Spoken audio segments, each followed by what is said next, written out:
Good morning, everyone. Welcome to the session today. Today is our first session. I'm going to give you the demo. What are the course content that we're going to discuss?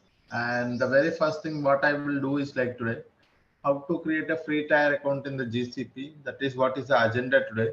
And first, I will also tell you what is the course content that we are going to discuss in our session. Okay, so all the things related to the course content, and after that I will tell you how to create a free tier account in the GCP. First, let us understand what is a Google Cloud Platform, guys. Okay,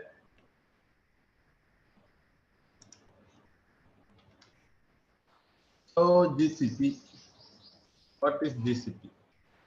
Okay, so we are seeing nowadays cloud platforms become very famous because cloud platforms are mainly responsible for the cloud computing. Okay, so all the computation required for the data engineering or Kubernetes or application development, everything will be taken care by the cloud platform itself. Likewise, in the Google Cloud Platform is one of the leading cloud provider like AWS and Azure. So it is also providing you the cloud computing services. Okay. If we have to say what are the services that the GCP is providing, okay, in terms of a data engineering, you can look at the databases that it is providing, and also big data tools, big data processing tools, so many other. So these are the things that the Google Cloud provides. For example, there is a compute engines, Kubernetes engines, app engines, likewise cloud functions, serverless platforms, fully managed services. Okay, so all of these things that the Google Cloud Platform is providing for us. Okay. In our session, what we are going to discuss this, let me open a OneNote where I'll tell you what is the course content that we are going to discuss in our session and a later point of time. So if you guys have any questions, I will we will spend the time to discuss if you guys have any questions. And let me tell you what is the course content first. So here is the course content, guys. So as we already know, as I mentioned, Google Cloud Platform is providing a pool of cloud computing services such as Google Storage and database services, as well as big data services. Okay. Here also you can see Google Big Data Services. Okay. So in our session, what we are going to discuss is these are the things that we are going to discuss in our session, guys. Google Storage and Database Services. Okay, the very first service that is what we are going to discuss is Google Cloud Storage. What is a Google Cloud Storage? Why it is important? What kind of a tool it is? What kind of a data it is going to store? All the things related to the Google Cloud Storage. And not only that, very important things about is like security aspect, because Google Cloud is one of the scalable and secured platform. So when you say secure platform, how do you make sure that it is secure? So with the help of the access control, with the help of the retention policies, with the help of the bucket access. So all of these things we are going to discuss. And after that, we are going to look at the cloud SQL. Okay. For that one, let me actually open my pen.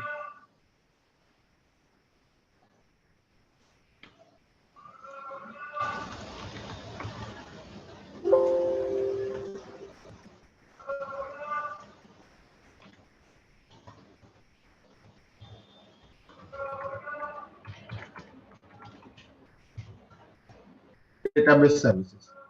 Okay. This is one point where we will be able to learn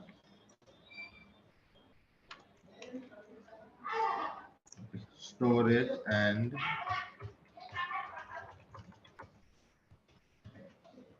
database services.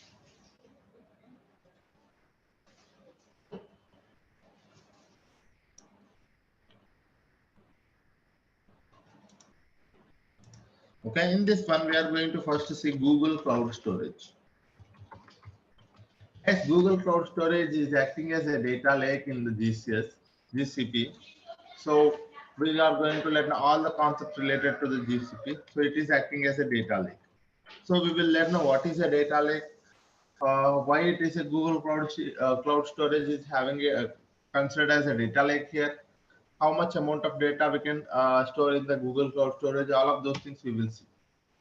Okay, and we will see practically how to create a bucket and how to upload objects and how to work with the Google Cloud Storage with from the Cloud Shell or Linux commands. So all of those things we will see, guys.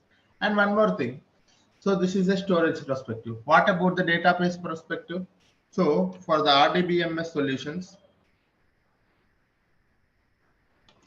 RDBMS, we have Cloud SQL and Cloud Spanner, guys. So we have two services which are considered as the RDBMS solutions, Cloud SQL as well as Cloud Spanner.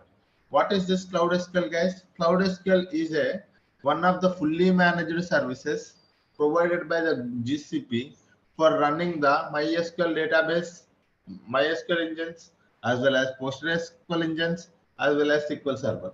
That means if you have a on-premises MySQL, if you wanted to migrate it to the same MySQL with the same version to the cloud, you have these services available, readily available, guys. Okay, so this is a Cloud SQL and Cloud Spanner that we are going to see in our sessions. Instead, I would say here like this.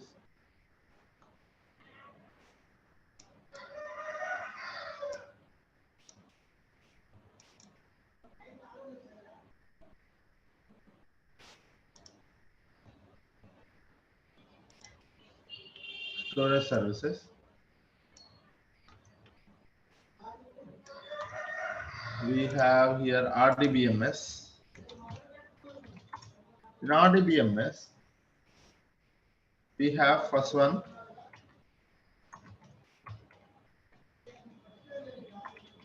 Cloud SQL. Second one is Cloud Spanner. Okay, these are the two services comes under RDBMS. What about a NoSQL databases, guys? If you ask me, so in a NoSQL databases, we have a big table.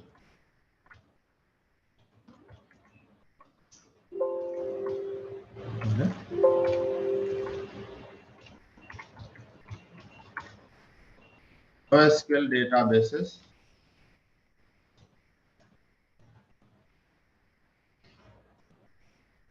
So we have big table, and we have one more thing called data store. Okay, so these are the two databases acting as a NoSQL databases in the GCP. One is big table, one more is data store, guys. Okay, so these are all storage and database services. Okay, what is one is Google Cloud Storage, one more is Cloud SQL, Cloud Spanner, and the third one is a big table and data store. So these are the Google Cloud Storage and database services. Okay. So what about the other big data tools that we are learning, sir? If you ask me, the big data tools that we are learning here is because we do get the data from a multiple data sources, right? We do get the data from multiple data sources. Once the data from a multiple data sources we have, we are going to first send it to the storage layer or a data lake or a staging layer. Once we have the data in the staging layer, we wanted to send the data to where, guys? We wanted to send the data to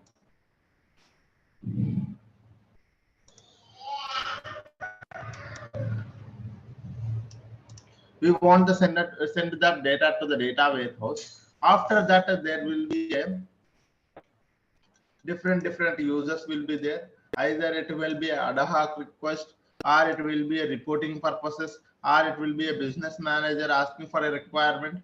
So there will be different requirements. So based on those requirements, we are going to create some insight tables on the data warehouse. those will be used for the reporting purposes, or those will be used for the decision making purpose. Okay, so this is how it looks like this. If I wanted you to understand clearly, so here data will be first ingested into the data lake. So here it can be an RDBMS.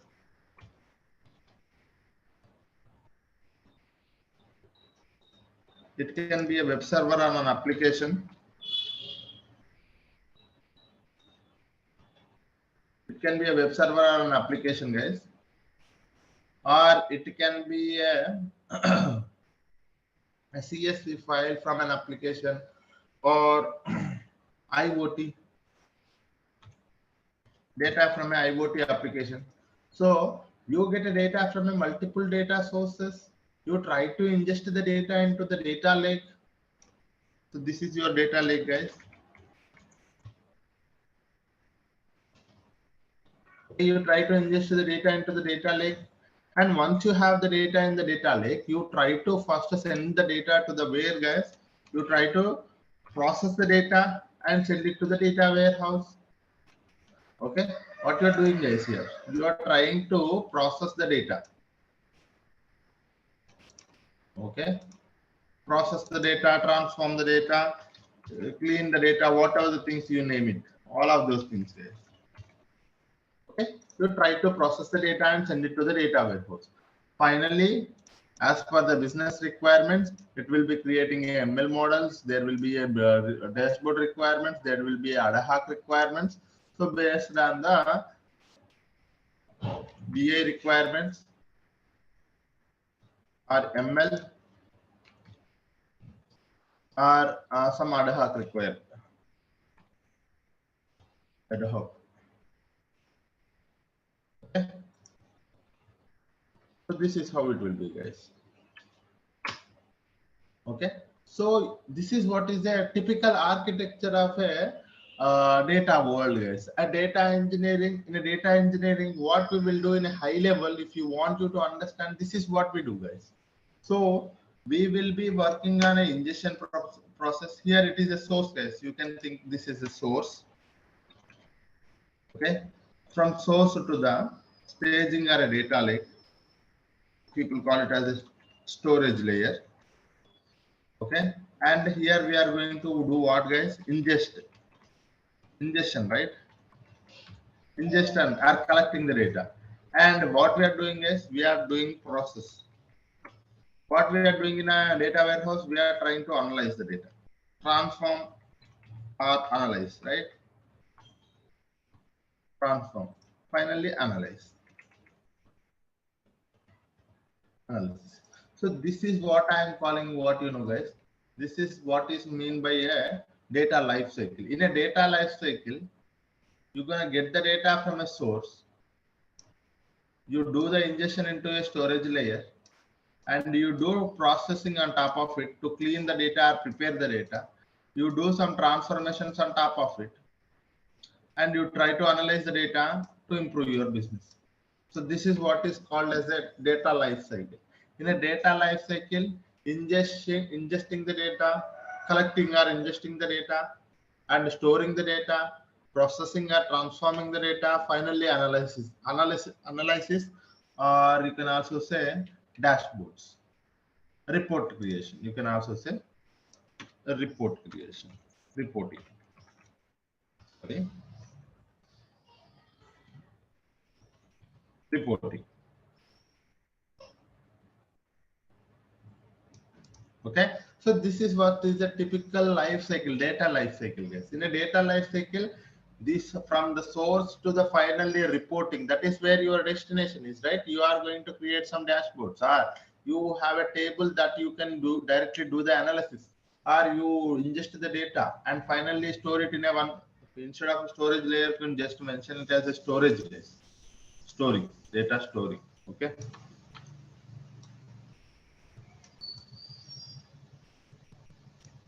Okay, this is what it is, a typical architecture.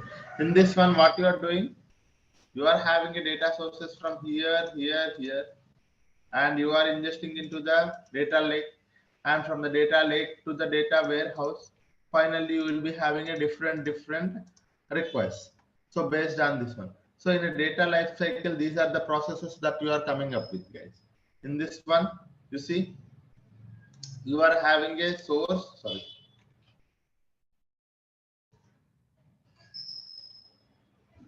You are having a source, ingesting, storing, processing, as well as transforming the data. So this is what is a typical architecture. It will be real. This architecture is very helpful for you to understand the data engineering, guys. But here, what are the RDBMS? So, okay, sir, this is a data engineering life cycle.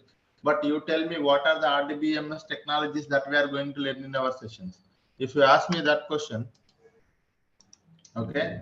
So here I have mentioned here RDBMS, Cloud SQL and Cloud Spanner. Sometimes it can be a non-RDBMS as well, nothing but a NoSQL databases as well. That can be a big table or a data store. Okay. Sir, for ingestion purpose, what are the tools that we are using, sir? There are plenty of the tools for the ingestion purpose. People are using the PubSub, people are using the Kafka connector. We are going to learn the PubSub, guys. Okay. What about the data lake, sir? As a data lake, we are learning the Google Cloud Storage, guys. Okay. What is the data lake, sir? In GCP, we are learning the Google Cloud Storage that is acting as a data lake. Okay. And after that, we wanted to do some processing on top of it, right? This is also very important step, guys. This is not the very simple step. Processing. What are the processing tools that we are going to learn in our session? If you ask me, I want to mention those points here. Okay. Data processing services. Data processing services, that first thing we are going to learn is data proc for Hadoop and Spark environment. Data flow for Apache Beam with Apache Beam programming model. Data fusion for creating a data pipelines without writing any code. One more is Cloud Composer, nothing but Airflow environment, managed Airflow instance, guys. For creating a DAGs. It is a workflow orchestration tool where you create a DAGs with the help of the Python coding, guys. Very important tool. Okay. You're going to look at the PubSub. And so these are the data processing systems that you are going to learn in our session, guys. Okay. So this is what I call as a data processing tool. Data processing tools in GCP. Okay. So if you wanted to process the data, okay, you can use these many tools. According to your requirements, sir, if I wanted to work with the data, if I wanted to work with the Hadoop environment and Spark environment, then you go for the data proc. If you wanted to work with a serverless platform and Apache Beam programming model, then you go for the data flow. You don't want it to create a data pipe. You wanted to create a data pipeline, but you don't want it to write any code. You wanted to create a pipeline and do the transformations without writing any code. That's where you have to go for the data fusion, guys. And one more thing, you have a plenty of workflows with you and you wanted to manage all the workflows, schedule them, manage them. And even if something goes wrong also, if you wanted to take care of the fixing the problems, issues, you can look at the logs, all of those things. If you wanted to have, you can go to the Cloud Composer, that is the Airflow manager instance where you will be able to have plenty of options available. You can schedule the pipelines, you can monitor the pipelines, you can create the DAGs, you can do anything in there. And one more thing is a PubSub is an big data ingestion tool where you will be able to streaming data ingestion tool where you will be able to create a topic and subscription for each and every application where you wanted to get a data. So a data message will be pushed to the topic and via subscription data will be reached to the final application. So this is what is a data processing tools. Yes. Okay. And after that, okay, after that, not only this one, sir. For example, in your company, you wanted to do some kind of a triggering. For example, think that in your data warehouse, you have created one table and that table is having a lot of problems. Okay. If problems are more than one, you wanted to get an email alert. Okay. What do you wanted to do, sir? If a problem has, if the issues are more than one, you wanted to get an email alert. Okay. That is one thing. And one more requirement is like you are creating a data bucket in the Google Cloud Storage and there will be a file uploaded. As soon as the file is uploaded to the data lake, you wanted to send it to the data warehouse by doing some transformations. Okay, so that is where one more you wanted to trigger an event. So if you wanted to do some kind of event based things in the GCP, you have a cloud functions readily available, guys. It is a serverless platforms. You can go for event based things. That is also we are learning, guys. Cloud functions very important tool. This is also okay. Cloud functions also we are learning. And if you wanted to manage the user and access, identity and access management, user and project management.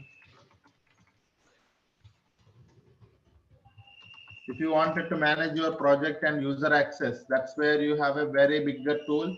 It will be available in all the cloud platforms. That is IAM, guys, very important. In IAM, what is a user, what is a user account, what is a service, what is a service account, and what is the role, what is the permission, everything, each and everything, because this will be very helpful for those who wanted to manage the access. Because as a 3 years, 4 years experience, guys, or more than that, we need to understand at least who should be having access to what. Okay, who should be having access to what and what kind of actions he can do it in that particular service. Unnecessarily we don't want it to provide access to anyone, right? So that is where we will be taking care of all the user access as well as the project management with help of the IAM. IAM is a very authorization tool, I would say. Authorization tool in the GCP. Not only in the GCP, it will be available in the AWS as well as Azure as well. Okay, identity access management, guys, that is also we are learning.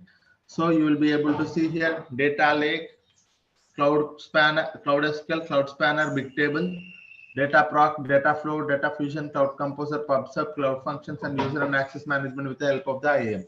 So these are all the tools that we are going to learn in a very detailed manner. Okay, data processing is here. And I sorry guys, I actually forgot a very important tool, that is BigQuery. That is our data warehouse, right? That is also comes, actually that is not a data processing tool, that is a data warehouse tool. It is a BigQuery.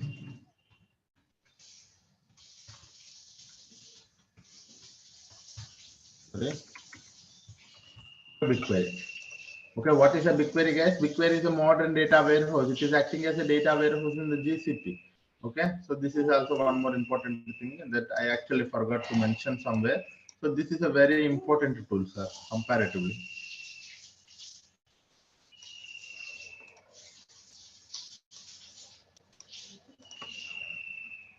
Okay, so this is all about the data warehouse, and if you wanted to connect it to the data warehouse and do some BI activities, we have a data studio and data looker, but we are not just focusing on those data visualization part, but at the end of the session, how people are connecting it to the data warehouse and doing some dashboards on top of our data, how and how it will be helpful for them. So we will see for those things, but it is not too much deeper, guys. This course is only responsible. This course is mainly intended for the data engineers. Okay, so this is what we are going to do, guys. Okay, any questions anyone having so far on the course content? Any questions, guys?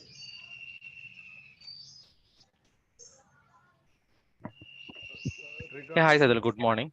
Yeah, good morning everyone. Yeah, So in this course content, did you cover all kind of like a AD authentication, like Active Directory part is or not? so that is comes under IAM. Yes. Okay. Yes. And cloud functions. Okay. Yes, So it's a kind of like a developer tool. it's a data engineering. Which Okay. one you are asking? Cloud functions is a developer tool.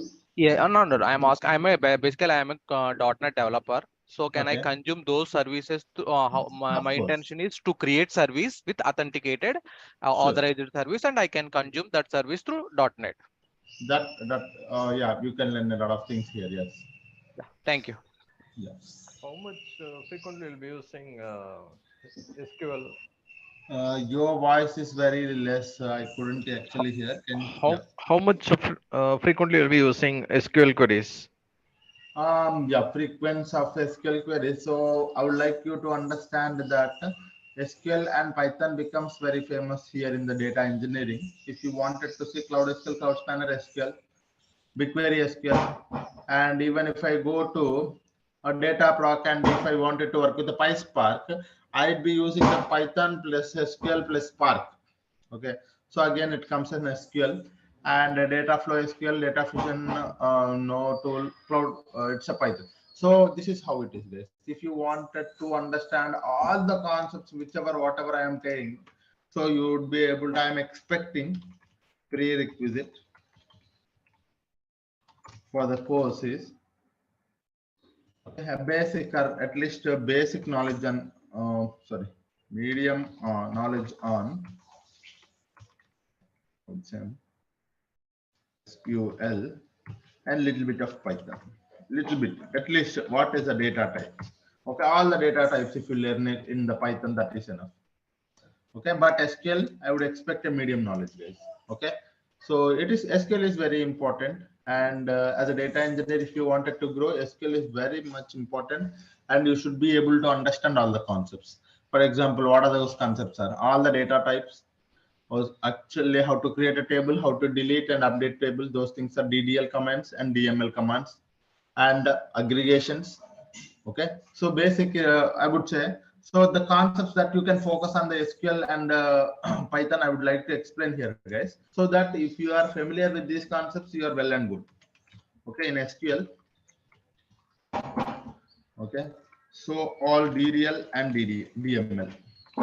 So these are the basic things. I know you have to just to focus on how to create a table, how to delete a table, how to truncate a table, how to update a table, these things. Okay, and after that I would expect you to have a aggregate, learn about aggregate things, aggregate functions.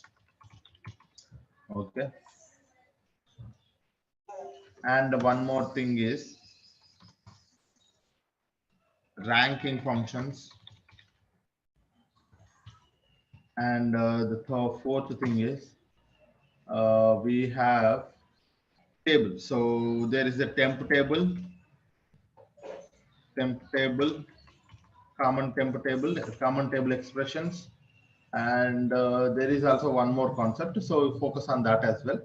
Temp table, common table. In a temp table, there will be a local temp table, global temp table, and the common table expressions.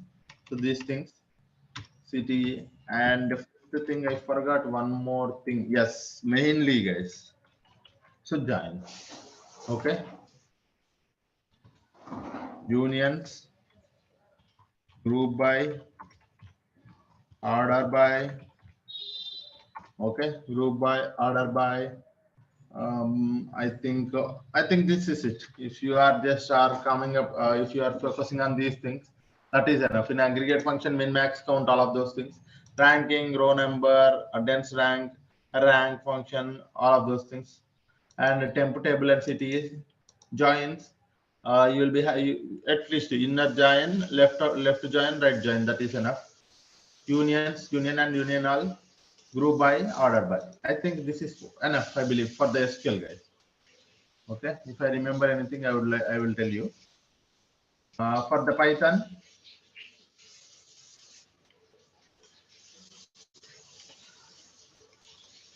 the Python, I would expect you to have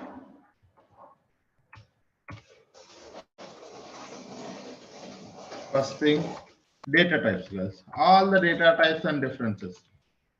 Very important thing. It actually takes a lot of time to understand these data types. And okay, then a very next thing is like aggregate functions. How do you do it in the aggregate function? Okay, if you get a time, look at the map and reduce. And if you still get a time, just focus on pandas framework. In a pandas, look at the data frame concept. How to create a data frame concept. That's it. Okay, if you are just focusing on these things, that is enough, I believe. Okay, all the data types, aggregate functions, map and reduce, pandas, data frame concept, if you get it. Okay, but minimum, the basic thing I would expect is this thing. All the data types and their differences, because if I say list, you should understand what is a list. If I say tuple, if I say a dictionary, if I use some other data type, you should be in a position to understand what is an array. You should not confuse, right? You should not you should not be able to, you should be able to understand each and every term that I'm using in the Python. So that is what I want you to understand. Okay, so these are the concepts that I would expect from you guys. These are very simple concepts. If you sit for this is for 2 days, this is for 1 day, you'll be able to understand all of these concepts. That's it. And development perspective, what we are going to learn in our session, if you ask me. So these are the prerequisites, right? Sir, what I would be expecting, what kind of a development knowledge that I'm expecting from this course, if you ask me, you can expect, I would directly mention here itself, you can expect SQL development knowledge, and one more is PySpark development. Okay, these are the two things that we are focusing on. Okay, so sometimes we are also using the Python, so Python also you can do. Okay, so this is what it is. So I will also tell you how you can actually go for the Java also. So that is also fine. Sometimes one of the code or two of the codes I will also include the Java, but that is more for you to understand. Okay, this code, the code will also be there in the Java.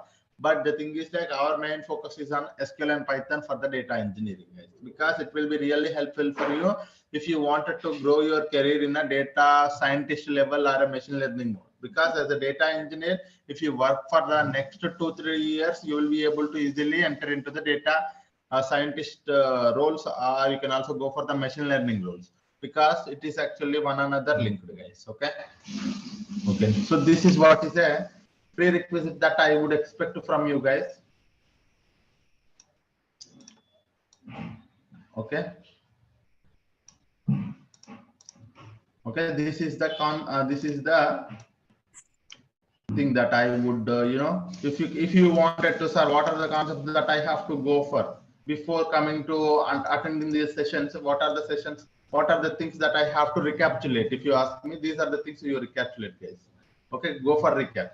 And we will be learning SQL development, Python, PySpark, all of these things. No worries, because SQL will be used in most places. Python will also be used in most places. Okay, so that is one more thing. And we will also be looking at different formats, guys, CSV, Parquet, and big data formats. So I will also be telling you what are the difference between the big data formats.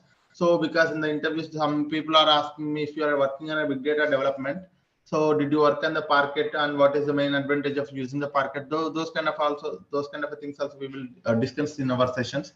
That is not a problem. And I think that is enough, guys. If I missed any questions, okay, I think, yeah, roles offered after this course. Like, once I have completed this course, what are the roles I am eligible? If you ask me, you can go for the data engineering roles.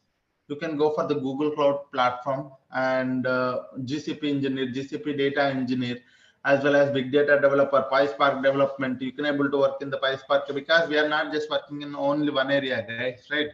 So you can see each and every tool itself, it is a one project, guys. So data project will be there, data flow, data fusion, composer.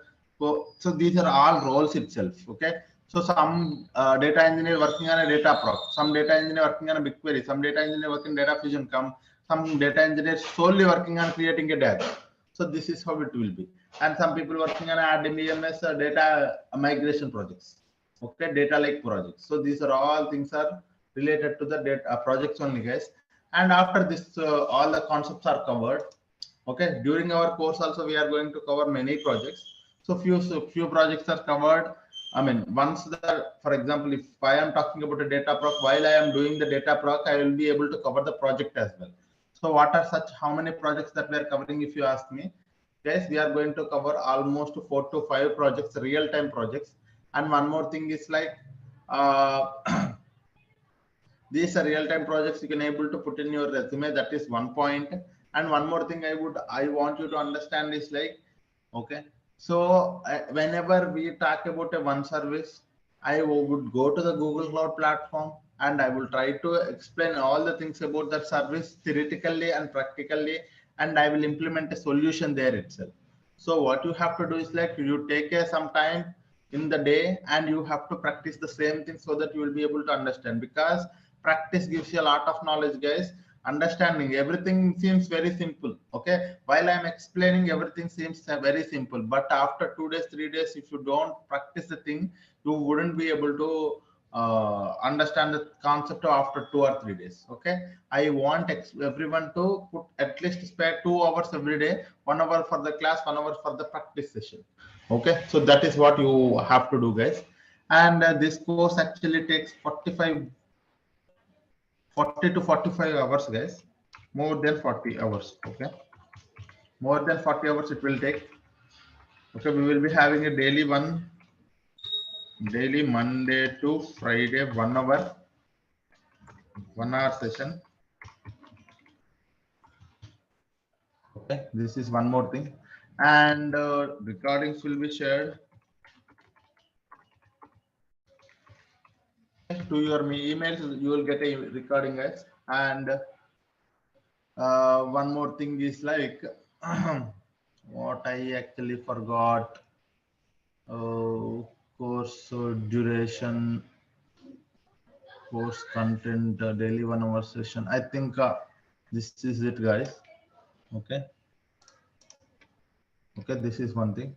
And someone is asking me if you guys have any questions, you can ask, guys. Floration, do speak, please. Hi, sir. Good morning. Yeah. So the thing is that I am a VMware guy. Come from last 8 years, I'm working in VMware. So this platform is completely new to me. So is that a good decision to go for that this course? Yeah, it will be really helpful for you guys for going to this course. It will really helpful for you.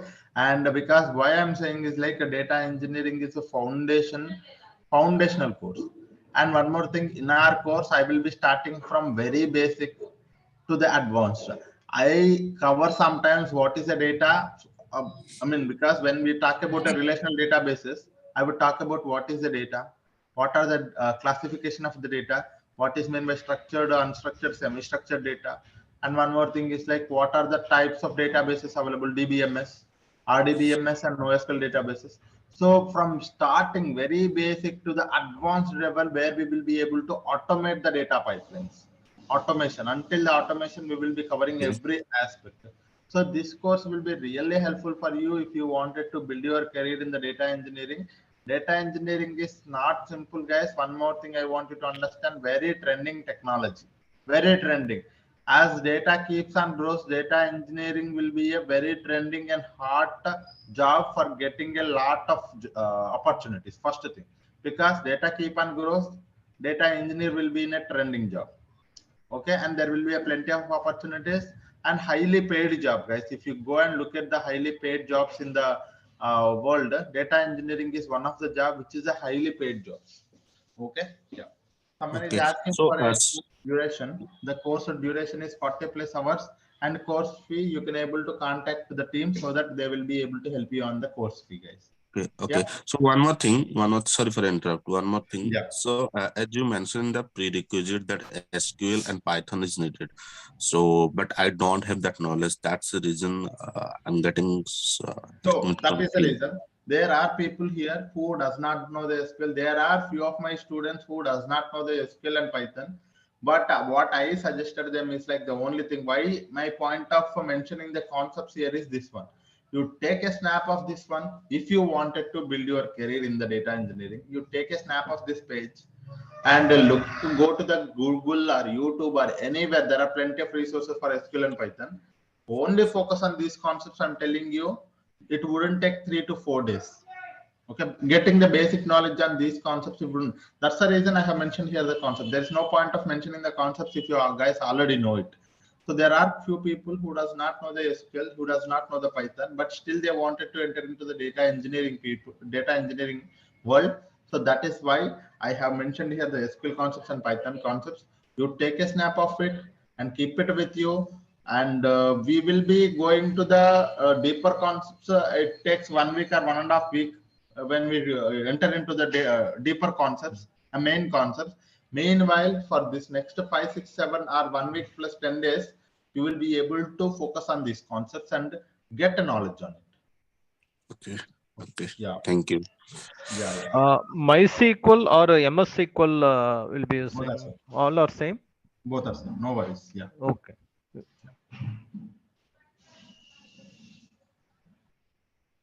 So someone is asking me, I'm planning to make a move in the data engineering. I'm having a 10 years of experience in the Oracle database. How it's helpful for me?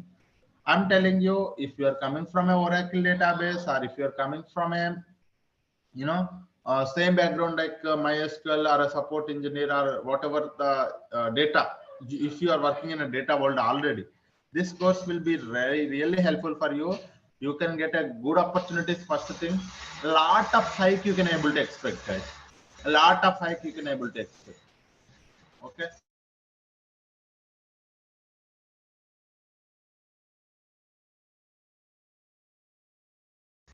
Okay, so you can expect a good opportunities, and you, if you wanted to be in a trending job, this role really help you. You worked on my Oracle DB. It is kind of a very good job, but you wouldn't be able to get a high exit. You wouldn't be able to get a laptop opportunities if you wanted to try it out. But data engineering is a very trending job. After 10 years, you wanted to again switch a job. It is again very trending. So it will be there for next 10 to 15 years. Data engineering in a very good position, guys. But this is one thing. And what is the course fee and who can help us to let us know? So for the course fee, guys, you can actually go for, okay, um,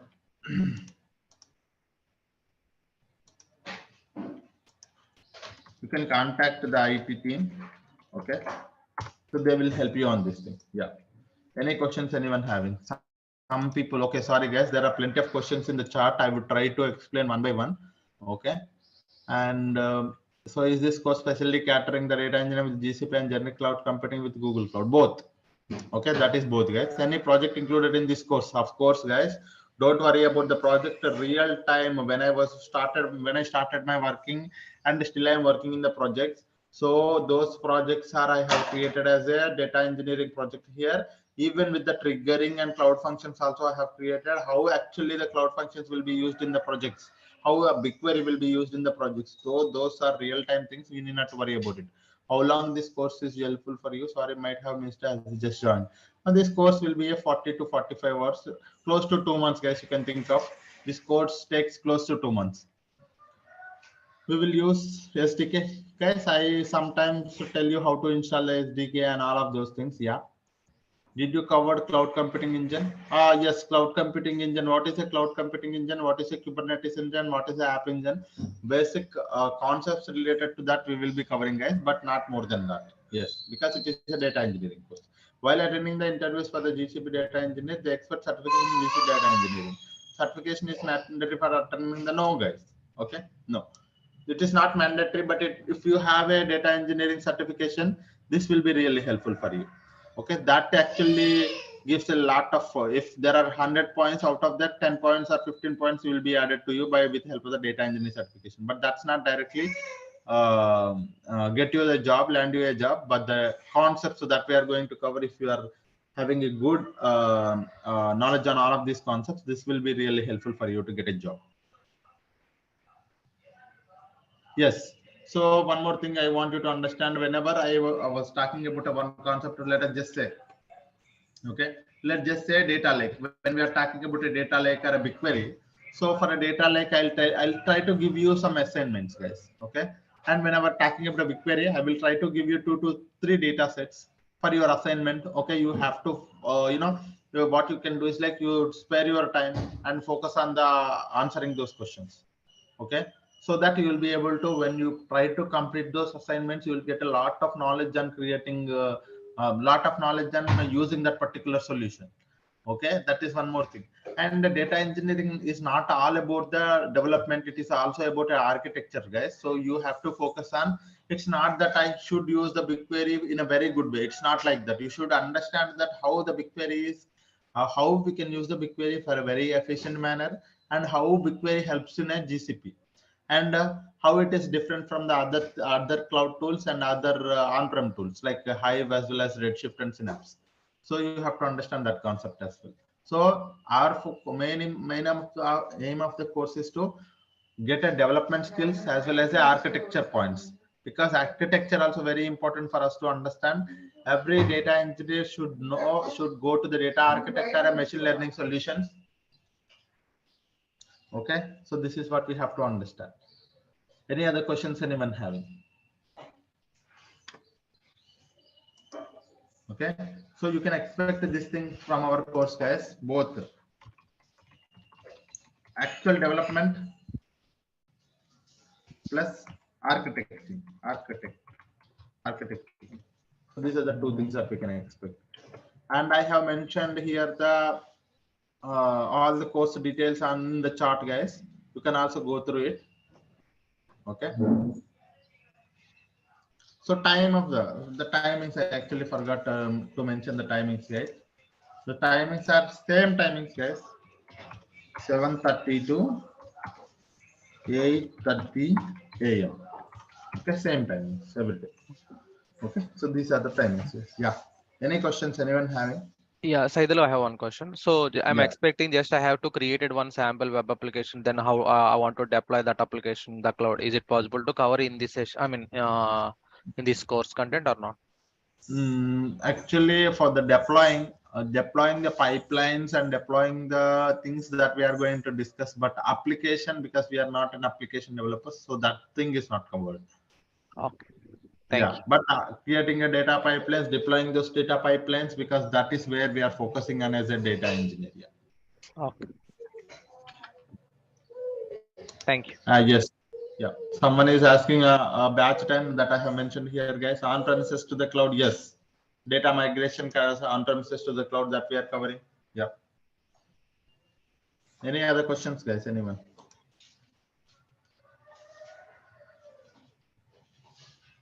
From tomorrow onwards, we will be having a initial classes, guys. Today is a demo class, right? So that's the reason. Yesterday's we had a workshop. Today we are having a demo class, first demo. So in the first demo, I'm telling all the things that we are going to cover in our session. Tomorrow, I am going to start with the Google Cloud Storage. So before that, I want you to understand how to create a free tier account. Okay. So I would tell you tomorrow itself. Okay. It wouldn't take more than 5 minutes or 10 minutes. Okay. Tomorrow I will tell you how to create an account.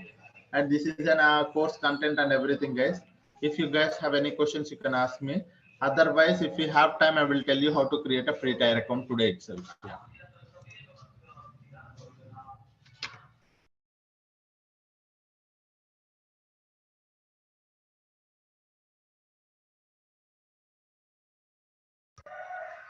Okay, guys. So this is it for today. So hope I have given you a good understanding of what are the services that we are going to cover in our sessions, and hope you got some idea about a data engineering and a prerequisites, as well as what kind of a things that we have to focus on before entering into the data engineering, and what kind of learnings that we can expect out of this course. Okay.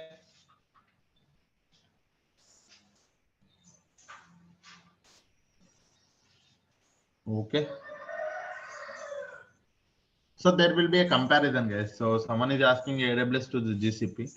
Whenever I am covering one service in the GCP, I would also tell you what kind of a service that is the same available in the AWS as well as Azure as well. So you will be able to have some knowledge on topic names of each and everything. But the only thing you have to understand, one thing is like, if you learn one cloud tool, that means you are learning all other cloud tools. The only thing is like you do not know the proper terminology. That's it. Okay, so if you are learning one tool, that means one cloud tool means you are learning other clouds as well.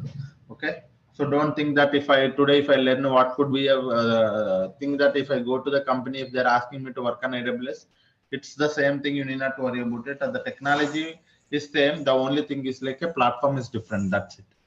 Okay, any GCP support job roles. So all these things, the development plus support plus big data developer plus admin plus, this course will be for all of the things, guys, because we are covering the IAM for the admins. We are covering the if you are wanted to go for a support, you need to know the services first. So you should know the development plus support. This course is for the development. If someone wanted to go for a data engineer, a developer or a support developer, support engineer, or admin. So this course will be helpful for all of you guys. Yeah.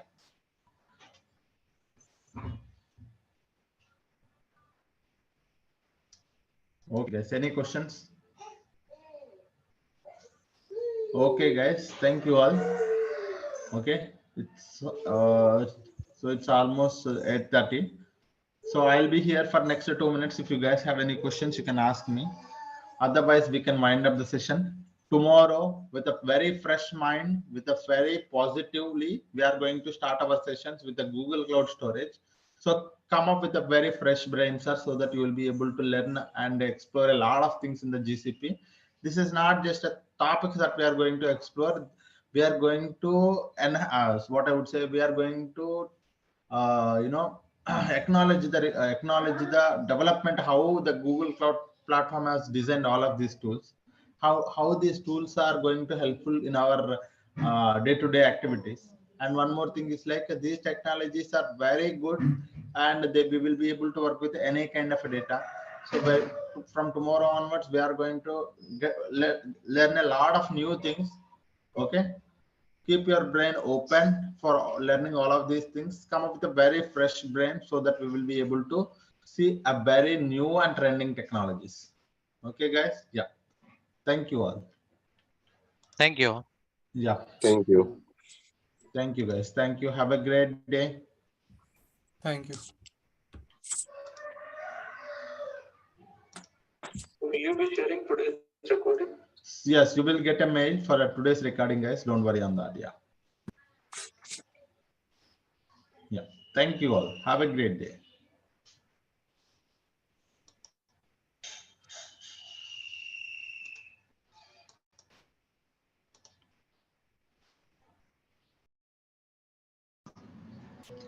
Hello, everyone. Good morning. Welcome to the session today. Hope you guys are doing good. So, yesterday we had discussed what is the course content and everything. Recording in progress. Right? From today onwards, we're going to discuss the very first topic, that is in a GCP, we have a GCP database landscape and big data landscape. So one by one, we are going to start with. So in a first half, I'm going to explain few concepts related to the databases, that is our Google Cloud Storage. And after that, we're going to start with at the second of our session, I will tell you how to create a free tier account in the GCP, so that you'll be able to create a free tier account. After that, you'll be able to practice what are the sessions that we are having in. So let me start with the session today. So in the GCP database landscape, this is the agenda, guys. Okay, we are going to explain all the GCP databases landscape and the differences between the RDBMS as well as NoSQL databases. And in this one, we are going to look at the Cloud SQL, Cloud Spanner, and Bigtable. Okay, so these are the things. So first, we're gonna see data lake modernization in the GCP. If you wanted to have a data lake in the GCP, how we can have it? So which tool can be acting as a data lake in the GCP? Let us see one by one, right? So yes, we already know what is a data lake, guys. A data lake is a centralized repository to store the data. Okay, a centralized repository to store or retrieve the data as per the business requirement, right? So what kind of a data we can store, guys? You can see here. We can store structured data, semi-structured data, unstructured data. We can store either if it is a batch data or streaming data. It should be able to stand for SQL, ML, and searching. We can able to store on-prem data, cloud data, and this data. So it is a scalable and secured platform to store the data, retrieve the data for further analysis or processing purpose. So this is what is a data lake, right? We have seen what is a data lake. Let me try to tell you what is a data lake from my notes. This is my notes, guys. Where is that?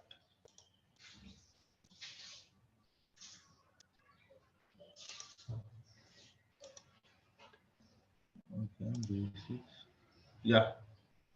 So this is what it is, a data lake. I hope you guys can see my screen clearly. Okay. So usually you get a data from a multiple data sources. So in a data lake, the data lake should be withstand to store any amount of data that is coming from a multiple data sources, and it should not restrict any data format. It should allow any data format to be stored, any amount of data to be stored, and it should be scalable platform and also secured platform. Okay, so that is what is a data lake. A data lake is a centralized repository to store or retrieve the data. And what kind of data we can store, guys? Any kind of data we can store here. Okay, and do we have any restriction on the number of files that we can store here? No, there is no restriction on the number of files that we can store in the data lake. Okay, and it is a scalable and secured platform, right? So this is what is the definition of a data lake. Now let us see data lakes using a GCS. In a Google Cloud platform, we have Google Cloud Storage is acting as a data lake. What is that? Let us see now. Okay, so this is Google Cloud Storage is as a data lake in the GCP. So what is a Google Cloud Storage, guys? So let me go to the print and try to explain you guys one by one.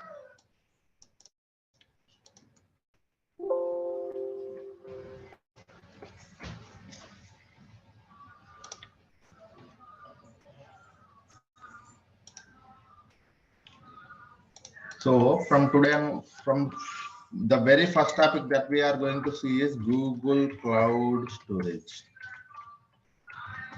What is a Google Cloud Storage? Let us see first.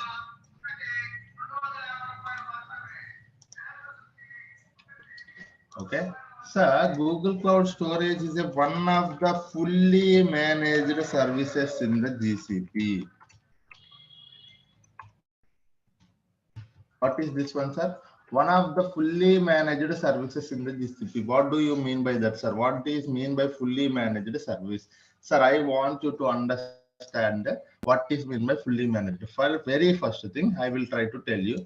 Sir, if you go to any cloud platform, okay, if you go to any cloud platform, the services in the cloud platform are categorized into two things. One is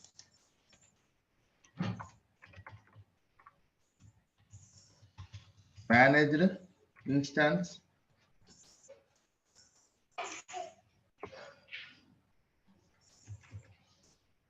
okay, not managed, virtual machine. Second one is managed instance, and third one is serverless. Okay, sir, VM based. People call it as a VM based. Okay, these are the three categories. If you go to any cloud platform, the services in the cloud platform are categorized into three. One is VM based services. One more is managed services or fully managed services, and third one is serverless. What do you mean by that, sir? In a VM based services, okay, for example, look at your laptop. In your laptop, if you wanted to work with any of the Python coding, or if you wanted to develop one application, what do, sir? You manually download one software like Python application, and you will provide some resources to that, and you will try to install that, and after that you go for the application development. What do, sir? Whatever the requirements, whatever the resources, whatever the infrastructure required for your entire application development, you as a person taking care of it, considering from the laptop itself. So you need a laptop. That laptop needs to have some kind of resources, and that laptop will have its own configuration. And on top of that, you will again download an application and install on top of your laptop, and again you try to develop an application. Likewise, in a VM based, an entire virtual machine will be given to you, so that an entire virtual machine will be given to you. 1 minute, guys. Sorry, I'm getting a call. 1 minute.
Sorry guys, I back now.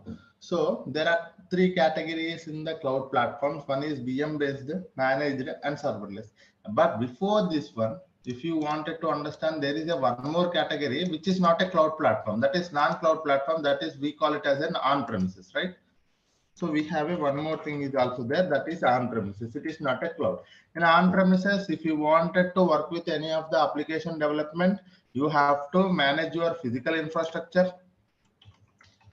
Okay. Physical infrastructure you have to manage. Again, if you need to have a separate environment, you have to manage your virtual machine. Manage the virtual machines.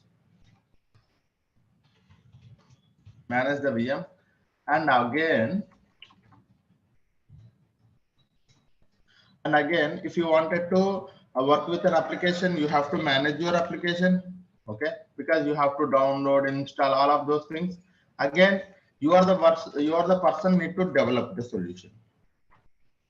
Okay, so in a typical architecture, this is the things happening is in any company. If someone wanted to work with the any application development, first thing there will be a resources part. One is infrastructure. So as a person, we have to take care of the physical infrastructure. Again, if we have to have a development environment separated for each application, we need to go for a virtual machines. And again, we have to manage the application configuration. And finally, we can develop the solution on top of the service. So this is what it is. So in an on-premises, you as a person have to manage all of these things. Yes. Okay. In a on-premises, we have to manage all of these things. Okay. But if you go to the cloud platform, what is the main advantage? Let us see one by one. Okay, very important thing, guys. No one will tell this point, but you have to understand, because somewhere you are seeing a VM based services, somewhere you are using a managed services, somewhere you are using a fully managed serverless platforms. So now you will be able to understand the concept of this one. Okay, in a VM based, you need not to manage the physical infrastructure,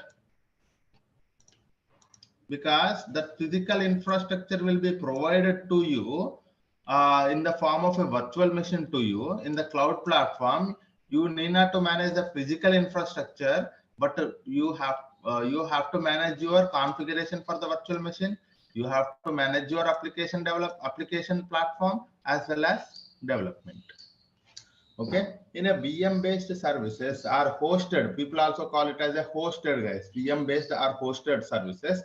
In this one, you need not to manage the infrastructure here, because infrastructure will be provided to you in the form of a virtual machine. And after that, managing the virtual machine, managing the application, and developing a solution is on you. Okay. But who will be taking care of the physical architecture? The cloud platform will be taking care of it. And if you go to the second category, that is managed services, the physical infrastructure will be taken care by the cloud platform, and managing the virtual machines also taken care by the virtual platform, and only the application and development will be taken care by you. Managing the application, managing the developing a solution will be based on you. Okay, you have to manage it, you have to take care of it. Okay, and if you go to the serverless platforms, the name itself it is saying, you need not to worry about a physical infrastructure, you need not to worry about a virtual machines, you need not to worry about a platform. Managing application, nothing but managing the platform, guys. Okay, you need not to worry about a platform, you can directly go for the development. Okay, this is what the cloud platforms are doing a best thing for us. Okay, because they are taking care of a lot of burden from us. If you go to the virtual machine based, an entire virtual machine will be provided to you. When they have given a virtual machine to you, all the configuration will be given to you, guys. If you need this much of, if you need 500 GB, 1 TB, 10 TB, 100 TB of storage, networking properties, as well as the RAM, if you need to have a lot of CPU, you can select it. Okay, so a highly robust virtual machine, you can select it. If you go to your laptop is a small machine which will be having only small configuration. But if you wanted to have a very heavy machine with a large properties, you can select it. Okay, that properties will be, that management of the virtual physical infrastructure will be taken care by the cloud platform. How, sir? We already seeing some data centers, right? Google have its Google data center, Amazon having its Amazon, and that's where they are managing the physical infrastructure, and managing the virtual machine, managing the application, and developing an application will be on you when you go to the VM based services. If you go to the managed services, physical infrastructure as well as managing the virtual machine will be taken care by them. Only the application development, application and its development will be upon you. Okay. And if you go to the serverless, only the development part you are talking about. Because we will see in our upcoming classes what is the fully managed, what is the serverless. So if you go to the VM managed, you can look at the compute engines. Okay, compute engines are there. Kubernetes engines are there. GCA, GKE. So these are all comes under VM based services, guys. If you look at the managed services, we are every day looking at managed or fully managed. You can see that. So managed services are like, managed services, Dataproc you can think of. Very good example, Dataproc, managed services. And for the serverless, BigQuery is the best example. Dataflow is one more example. So you need to categorize the services in such a way that it will be very helpful for you to understand it. Because in a company, if a client asks you whether what kind of because we are looking for a serverless platform, you should be in a position to understand what is the serverless platform. If they are looking for a semi-serverless platform or a managed services, you should be in a position, because serverless platforms provide you a lot of benefit when you are when you talk about a cost. Okay, when you talk about a managed services, the cost will be okay, and you have to manage some amount of things like managing the application. So there is some burden on you managing the application. So you have to take care. Your team has to take care about managing the application. But when you go to the serverless, your team need not to worry about application management, because you can directly go for the development. All other things like physical infrastructure, managing the virtual machine, managing the application will be taken care by the cloud platform itself. If I talk about a GCP, the same thing. Okay, we have a cloud platforms. When I say a cloud platform, we have a GCP is there, we have AWS is there, we have Azure is there. It is common for all of these things, sir. It is not only this concept is similar, this concept is same for all of it. Is in general concept. Okay, now you got it. What is a VM based, what is a managed, what is a serverless. Now if I go to Google Cloud Storage, it is managed or fully managed. Fully managed is also called as a serverless, sir, sometimes. Okay. If you go to the Google Cloud Storage is a fully managed service. Okay, what is that, sir? It is a fully managed service. What does that mean? It is all the infrastructure required for the, okay, all the, you can also say it is actually a managed service or fully managed. Actually, I can't. This one. Okay, so a managed service. When I say a managed service, all the infrastructure, physical infrastructure, as well as the virtual machines will be taken care by the GCP. Okay, what are the rest, guys? You have to create your own application. Okay, when I say application, how the Google Cloud Storage operates, you have to understand. Then only you will be able to understand what is meant by fully managed service. Because I know that Google Cloud Storage is operates with help of the bucket and files. You have to, when I say a fully managed service, all the physical infrastructure and virtual machine will be taken care by the GCP, and bucket configuration you have to provide. What is meant by that? You have to provide the bucket configuration. When you provide the bucket configuration, a bucket will be created for you. Okay, and after that you can upload files, you can go for the development. When I say development for the GCP is creating a file or uploading a file, uploading a lot of files, creating many buckets, so like that.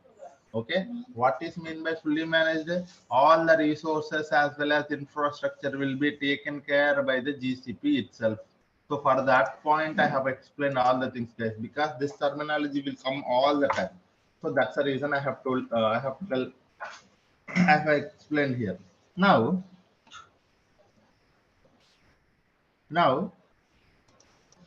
sir, it is now I understand that it is a fully managed services. So the infrastructure will be taken care by the GCP. That is fine. So now tell me what kind of a service that the Google Cloud Storage is. What is the main intention of having a Google Cloud Storage in the GCP? So if you ask me, it is a service for storing and retrieving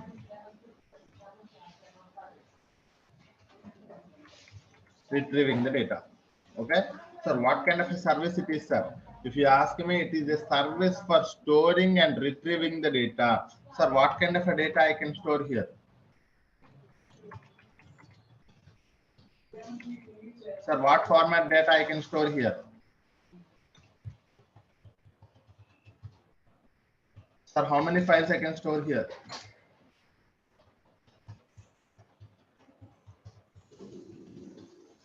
Okay, sir, how much amount of data I can store here?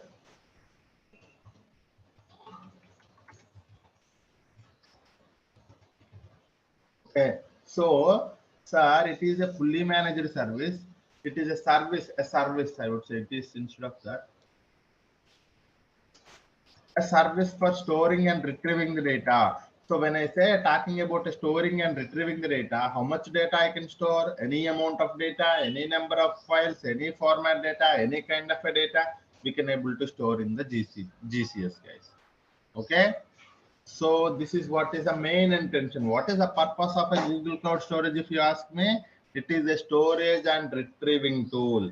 You can store any amount of data, any number of files, and if you wanted and need to have if you wanted to have the data to be retrieved at some point of time, you can also retrieve this data. Okay.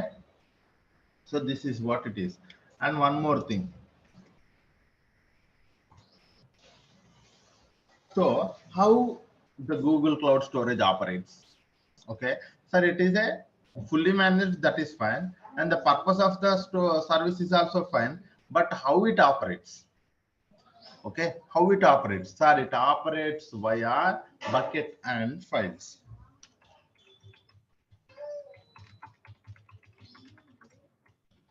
Okay, it operates via bucket and files. Sir, some people does not know what is a bucket. I want you to understand this terminology now. Okay. Sir, what is a bucket? Sir, a bucket is a container. The terminology is this one, sir. Bucket is nothing but a container. Or some, if you does not know what is a container, also you can think of your folder. Okay, a container is not, a bucket is nothing but a container, and terminology for the object is nothing but a file of any format. Okay, so this is what is the terminology, sir. Now you will understand. So in a Google Cloud Storage, we are storing something and we are retrieving the something. So how the Google Cloud Storage operates? Sir, in a Google Cloud Storage, it operates via bucket and objects. I should mention here objects, not files, because the terminology is an object. Okay, it operates via bucket and objects. Okay, what is a bucket? A container or a folder. What is an object? A file of any format. So what does that mean, sir? If it is operating via bucket and object, do I have to create a bucket to store the objects? Yes. So you have to create, we have to create to store the objects. Okay, we have to create a bucket. We have to create a bucket. So any number of buckets you can create it. Any number of files you can upload it to one bucket. So this is what is it. This is how the Google Cloud Storage operates, guys. Okay, how the Google Cloud Storage operates, sir? A Google Cloud Storage operates via bucket and objects. So in the terminology, what is a bucket, sir? A bucket is nothing but a container, and an object is a file of any format. and we have to create. If I wanted to store some data, what I have to do, sir? If I wanted to store some data inside a Google Cloud Storage, what I have to do? I have to go to the Google Cloud Storage and try to create a bucket, and inside that I can upload the objects. What do you mean by objects, sir? It is nothing but a data, nothing but a file, right? So this is what is, it is how operates, sir. So far everything seems good. The fourth point I want you to understand that it allows, Google Cloud Storage allows worldwide storage and retrieval. Okay, that means, what does that mean, sir? I do not know. One more basic concept it is coming, sir. You have to understand there is a concept of region, multi-region, multi-region, and one more thing is a region, multi-region, dual region. Okay, so this is what, if it is allowing a worldwide storage and retrieval, what does that mean, sir? At any location you can able to store the data, at any, from any other location you will be able to retrieve the data, but you have to select a proper region and multi-region and dual region. According to that, if you wanted to store and retrieve the data within the region, you can go for the within the region option. And if you go to the multi-region, the data will be retrieved across all the regions, and dual region means within two regions. Okay, we will see this difference. Okay, this is actually takes some time, so we will see this difference tomorrow. Okay, what is the main intention of having a regional service, regional storage and multi-regional storage and dual region storage? Because there is a difference between them, and there is an advantages also there, and there is a cost in terms of a cost also. You can look at it, guys. If I go to the region, the cost will be little lesser. When I say dual region, the cost will be little higher. If I go to a multi-region, the cost will be little more higher. And we will see that tomorrow, the main difference, why it is. So that is one thing that we will see tomorrow, guys. The fifth point is, as I told you, scalable and secured platform. What does that service, sir? It is a one more final point, sir. It is a scalable and secured platform. So we will see what is meant by secured platform. And I just want you to give you an overall heads up to the Google Cloud Storage. Now you got it. What is a Google Cloud Storage? The only thing you have to understand today is that what is a Google Cloud Storage, and what is the main purpose of having it, who will be taking care of the resources here, and how it operates, how the Google Cloud Storage operates, and what kind of a tool it is, whether it is a storage, worldwide storage or a retrieval service, and whether can we go for a secured, whether it is a secured platform and scalable platform or not. This is the only point you have to understand, guys.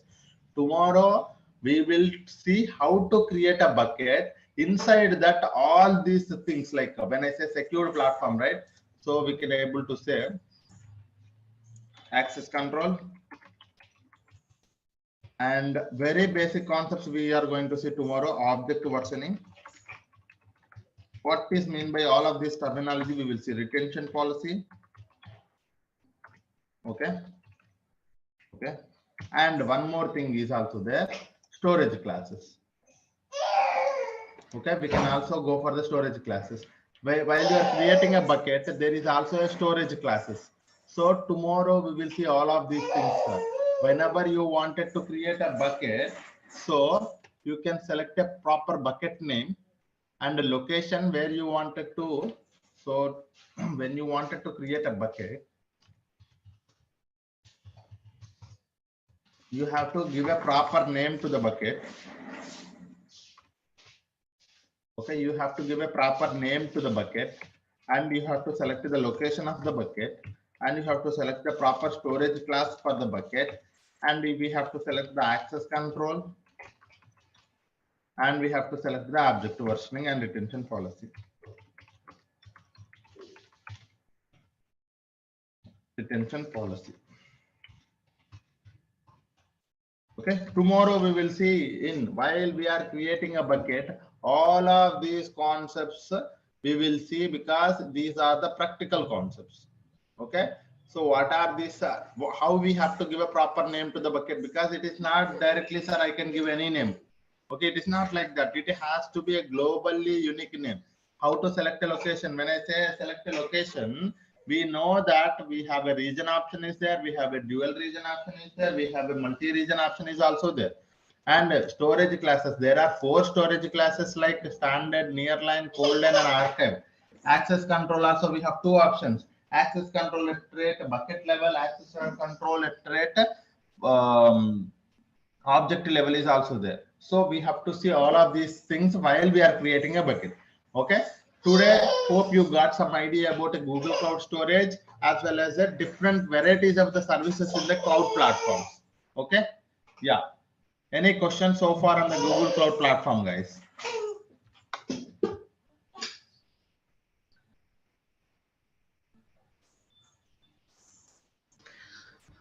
If we created a storage in a region type, after that we can change to multi-region or dual region after uploading the files in region. No, that's one. So there are few properties that you can change it. There are few properties once the bucket is created, you cannot change it. Okay. So that is, I have actually properly documented that. Tomorrow, I think we will see. Okay. What is a bucket and how to create a bucket. So bucket configuration. See, when you look at the bucket configuration here the location, you see for the location, this is, we have selected a US West 1 and it is not editable. Okay, so when you create a bucket, you cannot, once you have selected a proper location to that bucket, you cannot later edit it. If you wanted to edit it, you just have to delete your entire bucket and you have to create your bucket with that particular location. Okay, that location is a region, multi-region, dual region as per your question, right? But there are few things, as you selected a storage class standard as well as access control fine grained, so labels if you wanted to add. So these are the editable properties. Okay, so this is a metadata of the bucket. There will be a metadata for the object will also be there, guys. There are 2 things: metadata about object, metadata about bucket. So in a metadata about bucket, you will be able to understand which properties can be changeable even after the bucket is created, and which properties cannot be able to change later after the creation of the bucket. Okay, so as we talking about, once a location is selected, location type region is selected, you cannot change it later. Hope I have answered your question. Yeah. Sir, one question. Yeah. So in terms of, suppose we create a bucket and we have it in one region, and suppose we don't want to delete that bucket, we just want to replicate that bucket and keep a duplicate of that, and with added functionality in terms of adding location as well. So can we do that? Yes. So this is for, it's a one scenario that what you wanted to do is like you have 2 buckets, right? It's 2 buckets, right? It's not only 1 bucket, right? So as I told you, because I'll tell you why I said 2 buckets, because when you wanted to create a bucket, the name of the bucket is globally unique name. Okay, you cannot give a same name to the 2 buckets. First thing. Okay, so when you give it 2 names, that means if they are two buckets, right? So what do you wanted to do is like, whenever I upload a 1 file to 1 bucket, you wanted to have that same file in 1 more bucket also, because you wanted to copy the data. So that kind of scenarios that we can see in our upcoming topics, because I have such kind of scenarios we can easily have with help of the cloud functions. I will create a 1 cloud function code. That cloud function code will be doing is like, it is a serverless platform. In the backend, what it will do, it will try to copy whatever the data that you are uploading to the 1 bucket, and it will copy it to the 1 more bucket, so that whenever you do that activity, it will be backend, it will be doing this activity as well, so that there is a copy of your data. Okay. Okay, got it. Yeah, this can be done. Yes, we will be having such kind of scenarios, plenty of practical scenarios we are seeing, And I want you to, if you are coming across such kind of a scenarios in your company also, you tell me, we will implement that solution. Okay, so that we will do, guys. Okay, I just don't want you to tell you a course and stop it here. I just want you to, if you guys have such kind of a scenario, sir, I am facing this kind of a problem, so can we implement such kind of a solution, or can we at least see an architecture for this solution? So that kind of scenarios we will see if you are coming across. So please let me know, that's not a problem. And someone is asking a question, can you teach how to create a bucket via SDK? Sir, yes, we will create a bucket with the help of the Cloud Shell. Yes, of course. So I will tell you how to create a bucket two ways, sir. You can also see here. So because each and every, I want you to understand this point. I think I might not have told you this point. So let me tell you this point. Where is this? Yeah. So, sir, very important thing. I will write it here. There are two ways. There are more ways, but mainly two ways for me. Two ways to interact with GCP services. There are actually two ways for me. Okay, I don't know how people say, but for me, in my classes, I will tell there are two ways if you wanted to interact with the GCP services. One is UI, one more is code. Okay, one UI is nothing but a console. Code is nothing but a Cloud Shell or Cloud SDK. Okay, or SDK, Cloud SDK. Okay, this is what. In UI, we know that how we are interacting with the help of the user interface, nothing but a drag and drop, clicking something. That is what is a UI. If you wanted to interact with the services, if you wanted to use any service in the GCP, you can go with this way. Okay, this is a manual process. Sir, I wanted to create a bucket, or I wanted to delete something, or I wanted to interact with the Google Cloud Storage. You can also interact from the code, that is Cloud Shell or Cloud SDK, from anywhere. So these things also we will be seeing, guys. It is not that we are also looking, because I wanted to understand the concepts via UI, but tomorrow I wanted to automate it with the help of the code, because we are not just stopping here, because there are professionals who are automating the processes. Automating can only be done with help of the code. So there are two ways to interact with the GCP services. Keep this in mind, sir. Whenever you are getting any doubt, anything can be done with help of the UI, anything can be done with the help of the code. Okay, creating a bucket. Tomorrow, if I wanted to create a bucket, yeah, sorry. Through code, we can use REST API also. Yeah, through REST APIs also we can use it, but most of the people using these things. So even I am covering these two only. That is the reason I have mentioned REST API is also there, and there is also one more thing is also there, mobile application also. But most of the times we will be using this thing only. Even in the companies also, people use UI as well as Cloud SDK or Cloud Shell. Yeah. Okay. And one more question: any Terraform Ansible tools required for automation? Sir, no. Any Terraform and Ansible tools required for automation? No, sir. Our main intention is to have a data to be created and automated with the help of the pipeline. So that is what we are going to do. That is SQL plus Python is enough for this course. Yeah. Okay. Yeah. In real time, we will be creating the bucket, or admin team, they will create the bucket and hand over to us. No. So there are two ways. So if you go to, there are two, it depends upon your company, guys. If you go to the MNC companies, you will be having a dedicated team for the admin. So they will be doing the admin activities. Admin, I would not say admin. So there are two, admin, or you can also DevOps. Okay. They will be taking care of the resources, infra related things. They are taking care of it. Okay. But if you go to the tier 2 companies, tier 3 companies, what they do is like something like startups or some low base, I mean, not product, some basic product based companies are, you know, if you go to small scale companies, what small scale? Okay,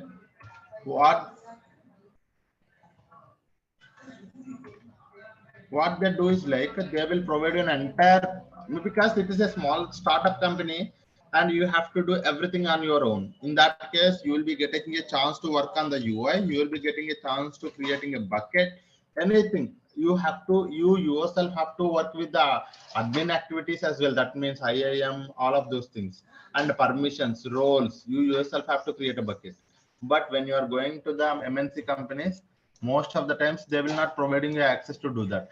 But there is an environment called sandbox. In that sandbox, you can do anything. But if you look at the prod environment, they will not provide you no access at all. Okay. If you wanted to practice anything, you can go and do it in the sandbox. But in the startup, you will be providing an access to all of the things. You can able to work with that. So this is what it is. Okay. Yeah. You will team BigQuery with loading files with the real-time scenarios. Yes, guys, I will teach. It's not team, right? You will teach. Yes. So you will teach BigQuery with loading files with the real-time scenarios. Don't worry about that. We will be having a plenty of such scenarios. Data proc, data flow, everywhere we are using the BigQuery. And I will take some CSV files. I'll upload it to the. I'll upload them as a. I will upload it to. Sorry, I will create a tables on top of those CSV files. And one more thing also, what we will do is like we will automate that process. Okay, as I told you, I don't want it to manually do it tomorrow. Okay, if a file CSV file available in the GCS bucket, what I wanted to do, sir, automatically it has to create a table inside the BigQuery. Okay, that automatic scenarios we will see. Don't worry about that, sir. Plenty of automations, plenty of scenarios, topics, real-time things we are going to see in our thing, guys. Don't worry about that. Yeah, just to focus on the knowledge, you will be able to get a lot of you know, real-time scenarios from me. The only thing is like, please be attentive during the class. Yeah, yeah. Now, so this is enough for today. What I will do is like I will try to tell you how to create an account.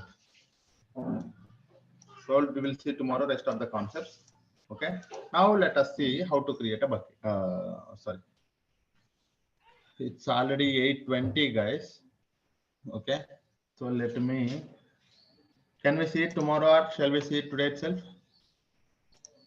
Sir, I would tell you. Some people are asking for the. Yeah. Some people are asking for the slides and some people are asking. So slides I may not be sharing with you. But what I will do is like I will share you the material. Okay, what is that material? It is a very robust, and you see the material for the Google Cloud Storage tomorrow. Today we have seen, right? What is the Google Cloud Storage? This is access to my notes I will give you, sir. What is a GCS? How to create a bucket? All the concepts, high level concepts. And note, oh, here I have mentioned, sir, whenever you use any service in the Google Cloud platform, okay, this is one more thing, two costs associated. One is storage cost, retrieval cost. Tomorrow we will see this point. Okay, so these notes I will provide it to you guys. Okay, I will provide access to the my notebook. This is my OneNote notebook. We will be having all of these things here only. So I will provide access to that. And so that for that one, I want everyone to complete your registrations. Then only there will be a group created. There I will provide the link for that so that you will be able to access it. And access also not provided to all guys, only for those who have registered. And if I got an email from the team, I will provide access to that particular email. Okay. Yes. Yeah. So please complete your registration tomorrow. So please remember, make me remember, sir. Tomorrow, first thing we will create a bucket. We will create an account. Okay. Later only we will see the rest of the things. Yeah. Because it's already 8:20. Even I am having some other tasks. Yeah. Okay, guys. Thank you all. Hope you learned something today.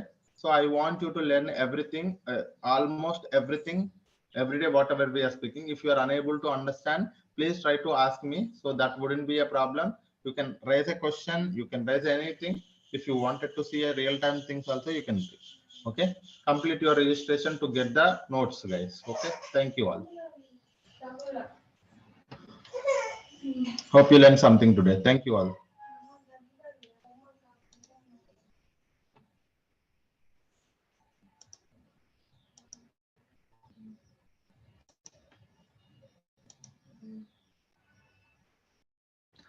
Hello guys, very good morning everyone. Hope you guys are doing good. Welcome to the session today. So let us start the session. If you remember, yesterday we had discussed about the introduction of the Google Cloud Storage, right? What is a Google Cloud Storage, guys? Google Cloud Storage is one of the fully managed service. What does that mean?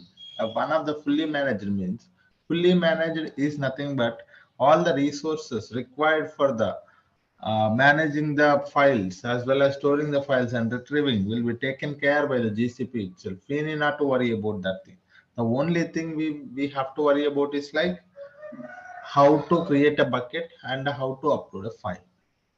And after that, how to make sure the data is controlled and need not to worry about the resources required to build this GCS.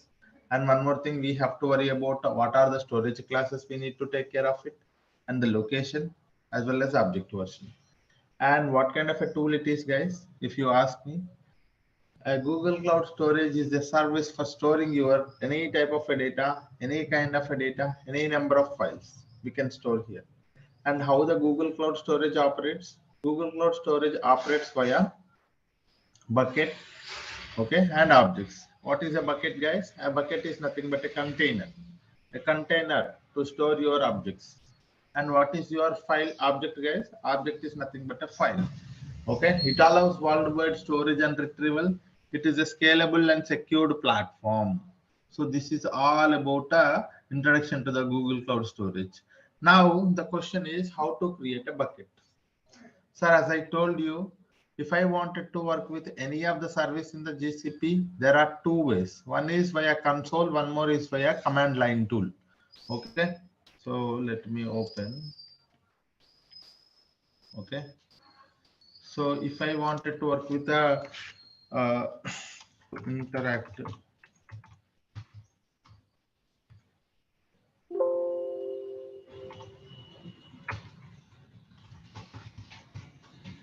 to interact with GCP, how many ways we can interact with the GCP case? There are plenty of ways. There is APIs, there are many things, but mainly as a developer, as a data engineer, we are going to work with, we are going to focus on two things.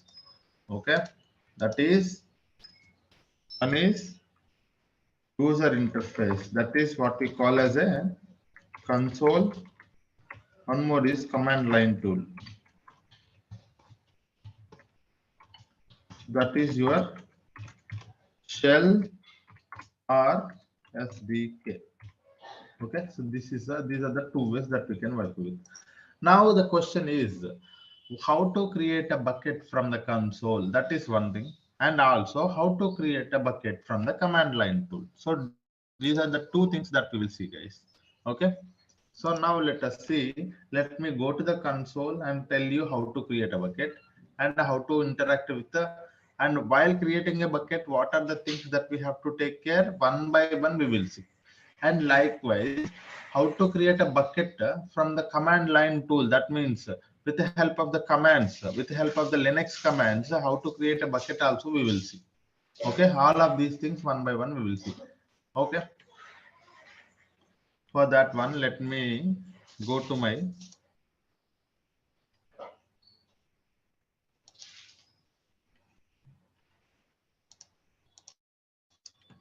let me go to console.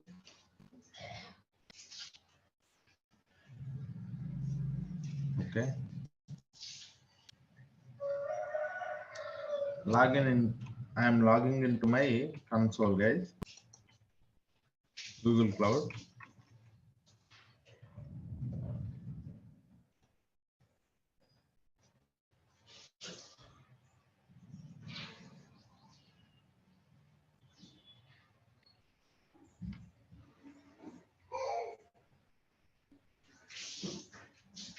Okay, so let me first give you an introduction to the Google Cloud platform here, the interface.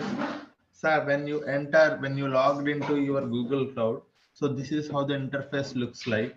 Okay, in the interface top left, you will be able to see all the services. This is your navigation menu. where you will be able to see all the list of services or the products available in the Google Cloud. Okay, so this is one thing. And one more thing, once you have here, so everything is worked by project, guys. Okay, this is something that we are going to start maybe tomorrow or day after tomorrow, about what is a project and how to interact with all of these things. We will see tomorrow, guys. But for now, just understand that. So when you wanted to work with any of the service in the GCP, okay, when you wanted to work with any of the service in the GCP, we have to enter, we have to select a proper project. Either we have to select an existing project or we can create a new project. Okay, how to create a new project, guys? Click on this new project. You will provide your project ID, project number, that's it. Okay, new project will be created. So each and every product in the GCP will be can be tracked from the project only, and billing also enabled from the project only. If you don't select a proper project, the project you cannot be able to work with any of the resources. And one more thing, you have to enable the billing only, otherwise you can able to unable to work with the GCP services.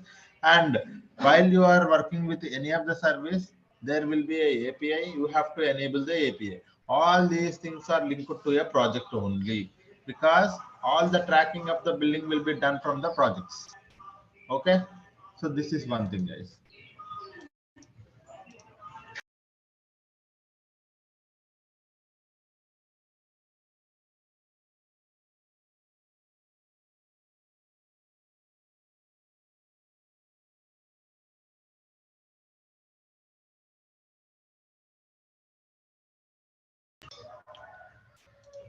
Okay, now once you have here, sir, if you wanted to work with any of the service in the GCP, either you can go to the left navigation menu, select that service. Like if you are working with the Google Cloud Storage, you can select here. No, you wanted to directly select it, you can directly set that particular service. You can also select from here. Okay, Google Cloud Storage. And after that, sir, there is a free trial status, how much amount of money that is left in your free trial status and how many days it is, you can able to see from here. Okay, and here this is where you can able to activate your Cloud Shell, sir. If we wanted to work with the Cloud Shell, nothing but a command line tool, where this is where the place you have to go and click on activate the Cloud Shell. When you click on activate the Cloud Shell, one more at the bottom you will be able to see a command line tool will be opened for us. It takes like almost 30 seconds. For the first time it can take 30 to 40 seconds. You see here a Cloud Shell terminal will be opened for us. Okay, so this is a we will see what is actually a Cloud Shell and what kind of a tool it is and how to an introduction to the Cloud Shell also I will tell you guys, but now let us not worry about that. And after that, this is where you will be able to see all the notifications when you create a bucket, when you delete a bucket, when you move something, you will be able to see here. And the settings, if you wanted to go to the project settings, you can go from here. And all the, if you wanted to add one more account, a sign out account, and you wanted to look at your account details, so from here you will be able to do it. So this is all about the interface of the Google Cloud, guys.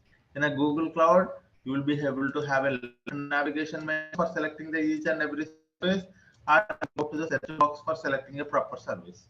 And one more thing is like, you can select a proper project here. Either you can select an existing project or create a new project. And here you can go to the project settings as well from here. Okay. And one more thing is like activate Cloud Shell. So you can able to see the Cloud Shell was activated. You will be able to see. So whenever you are working from the console, also the very first thing is like you select a project, right? Likewise, whenever you work from a Cloud Shell, also you select a proper project. Okay, so this project by default this project is selected. How I know every project is tracked with the help of their project ID, guys. So this is your project ID, Arboreal Avatar, right? Here you see Arboreal Avatar. So this is your project ID. And if you wanted to select one more project from the Cloud Shell, so the thing here is like you have to mention this one, Google Cloud config set project, and that project ID you have to mention, so that you will be able to enter one more project. And here from the console, if you wanted to go to a one more project, you directly click on that one. So like how you are clicking on this one, you click on one more project, that project will be selected. So if you are working in that project, that means all the billing will be enabled to that particular project only. Okay. So this is what is all about the introduction to the GCP console as well as Cloud Shell, guys. And I want you to understand what is a Cloud Shell also now. Okay, I think, do I have somewhere the Cloud Shell information? No.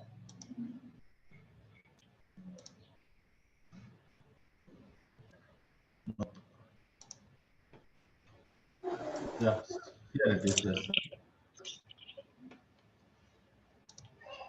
Okay. So what is a cloud? As I told you guys, if anyone wanted to interact with the GCP services, there are two ways. Okay. The very first thing is web user interface. Then the very next thing is command line tool that either Cloud Shell terminal or an editor. Cloud Shell terminal or SDK. So these are the two ways that we can work with.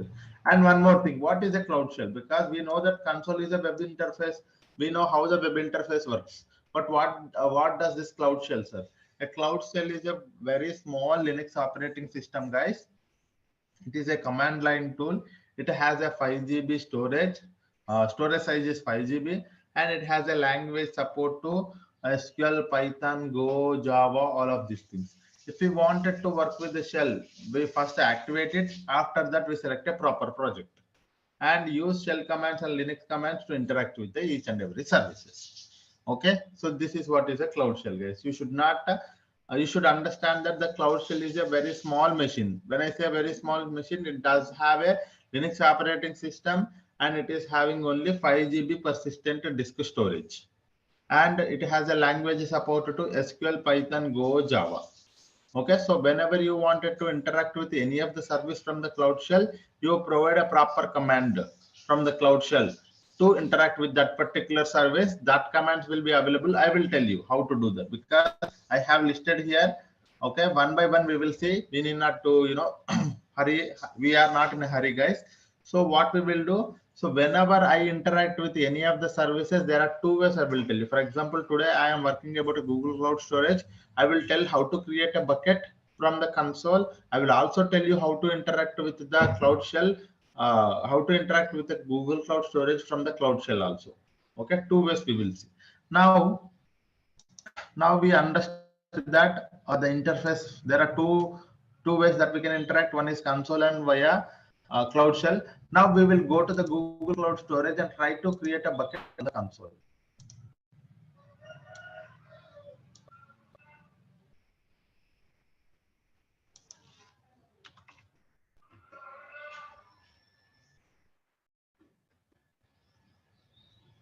Hello. Yep. I am on doubt, sir. Yeah. So what is the difference between this Cloud Shell, which are working with the Linux operating system you told, no? Yes. So what is the difference between this Cloud Shell and the SSH? During the computer engine we are creating now, so there we are getting into the SSH. The same screen is getting what different thing is there? Where we will be able to interact with each and every service in GCP. And one more, this SSH terminal is only for that particular virtual machine, right? So you cannot interact with all the GCP services. If you want to interact with that particular virtual machine, what you provide some commands. You wanted to upload some file, you wanted to delete some file, you wanted to see some information, you wanted to access some information, you wanted to provide some permission. So all of those things are related to that particular virtual machine. Okay, there also you will be using a Linux commands, and those commands are also similar. But the thing is, like, it is only specific to that virtual machine. But here, Cloud Shell is a overall service or in general service or a primitive service where you can able to interact with each and every service in the GCP. All the resources, all the permissions, everything can be done from the Cloud Shell as well. So that is the main difference, guys. Okay. Okay, sir. Then what is the purpose of SSH? Sir, we can directly interact with what are the commands we are giving in SSH? The same No. command we can So you have to understand that one more thing is like if I wanted to interact, because see a virtual machine, as I told you, you have to understand this thing as well. A cloud shell is a small machine. When I mention a small machine, it have only the 5 GB persistent disk storage. And when you go to the virtual machine will be having a lot of storage.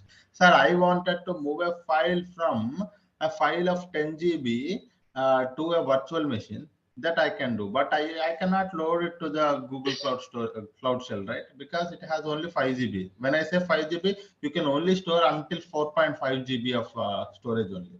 So it's not possible. But when I say virtual machine, you can able to store any amount of data as per your storage requirements. If you have given a configuration of storage like 500 GB, you can store 500 GB also. You can store 1 TB also. According to your requirement, you create a virtual machine. But it is not. It is just a small machine to interact with this and that. But it is not for running a heavy things. Okay, even you go for a heavy complex things, it will not. It will struck because it's a very small machine. But SSH terminal is a very. It's like your shell commands. Okay, you for example, you have a laptop, right? When you go to a laptop, you have a command line tool, right? That's like your SSH terminal. Okay, that means when you wanted to work with your laptop, you have a user interface that you go do this and that. But in the command line tool, you have a command CMD. When you enter a command called CMD in your search button, you will be able to open that command line tool. You can also work with from the command line tool from any of the services. Okay, when you wanted to work with any of the services in your local laptop, so if you wanted to work with this thing, that thing, you can able to work with. So that is like your SSH terminal. Okay, a full machine and its own everything will be controlled by SSH.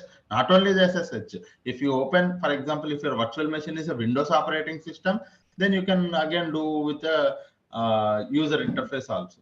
Okay, but if you have selected a Ubuntu or Debian, so then you can able to only work with the commands only in that case. So that is what that command line tool is, nothing but SSH terminal. Yeah. Okay, whether that G Cloud and GS Util, both commands will work in SSH. Of course, yes, it will work.